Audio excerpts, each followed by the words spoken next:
Hi guys, मैं विवेक शंकर आपके साथ नेक्स्ट वीडियो में लेके आया हूँ genesis of periodic table. Genesis of periodic table में हम लोग अर्ली अटैम्प्ट्स के बारे में जानते हैं कि पीरियोडिक टेबल कैसे बनी है, कौन कौन से लॉ पहले आए थे, उसके बाद कैसे कैसे उनमें मॉडिफिकेशन होता गया। चलिए बिना देर करते हुए हम लोग आगे बढ़ते हैं और पहले लॉ के बारे में पढ़ते हैं।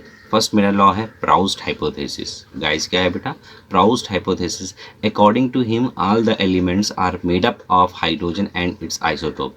इनका मानना ये था जितने भी एलिमेंट्स बने हुए हैं यूनिवर्स में वो सब हाइड्रोजन या उसके आइसोटोप से मिलकर बने हुए हैं।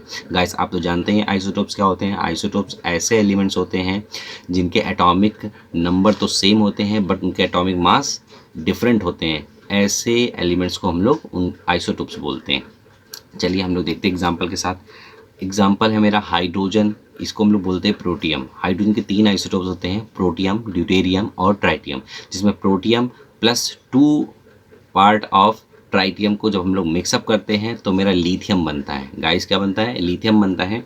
तो हम लोग जानते हैं कि जितने भी हाइड्रोजन के आइसोटोप्स हैं उनका एटॉमिक मास जो होता है वो फ्रैक्शनल नहीं होता है। मतलब उनसे कोई भी चीज़ मिलकर बनेगी तो वो हमेशा इंटीजर होगी। तो इनकी डीमेरिट्स क्या होगी? हम लोग जानते हैं इनकी डीमेरिट्स है atomic mass can be fractional. Atomic mass can be fractional का मतलब एटॉमिक मास फ्रैक्शनल नहीं हो सकता अकॉर्डिंग टू हिम। बट आज हम लोग जानते हैं क्लोरीन का एटॉमिक मास कितना होता है? 35.5। इट मीन्स दैट वो तो फ्रैक्शनल है, इसलिए ये लॉ क्या हो जाता है बेटा? डिसवैलिड हो जाता है। अब बात करते हैं सेकेंड लॉ की, लावेजियर लॉ ऑफ क्लासिफिकेशन की बात करते हैं। लावेजियर लॉ ऑफ क्लासिफिकेशन क्या कहता है? He arrange the element into metal and non metal. इन्होंने एलिमेंट को मेटल और नॉन मेटल में अरेंज किया था। इनके अकॉर्डिंग मेटल्स क्या थे? Which have tendency to lose electron. मतलब ऐसे एलिमेंट जो इलेक्ट्रॉन लूज करते हैं उनको इन्होंने मेटल बोला था। और नॉन मेटल किनको बोला था? Which have tendency to accept the electron.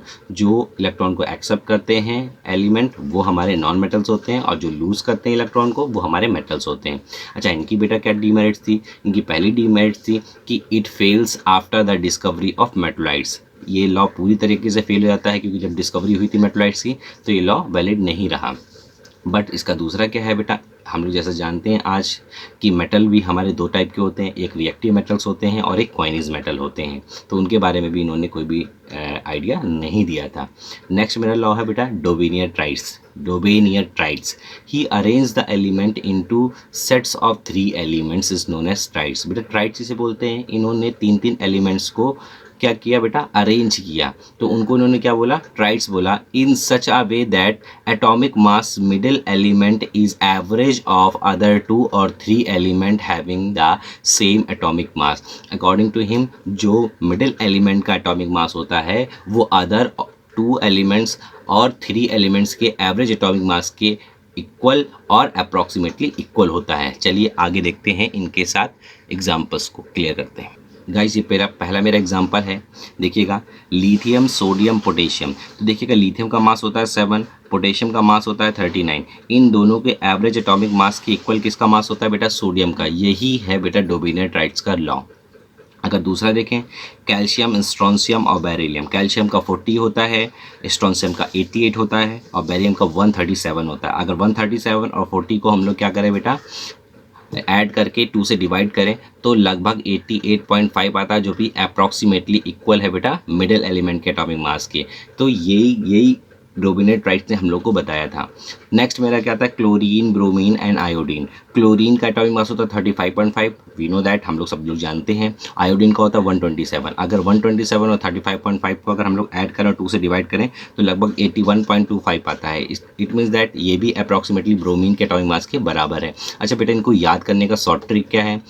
इनका फर्स्ट हम लोग लेटर लेते हैं, जैसे लीना के कस्बे में मैंने अपने आप से जोड़ा है CBI का छापा, ताकि गाइस आप इस शॉर्ट ट्रिक से इसको हमेशा के लिए लर्न कर सकते हैं। चलिए आगे देखते हैं नेक्स्ट एग्जांपल क्या है। जैसे देखिएगा फेरस है ना, तो iron, ruthenium, osmium, cobalt, rhodium, iridium, nickel, palladium, platinum. तो जो आयरन है, आयरन और निकिल के मास को अगर हम लोग ऐड करें और 2 से डिवाइड करें तो अप्रॉक्सीमेटली कोबाल्ट के मास के बराबर आता है।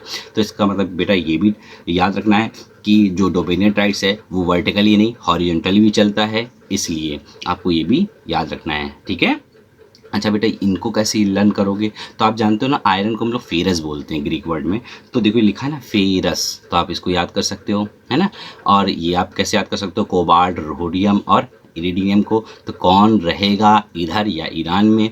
और निकिल, पैलेडियम, प्लैटिनम को कैसे याद कर सकते हो, नहीं पढ़ोगे पिटोगे गाइस। Thank you.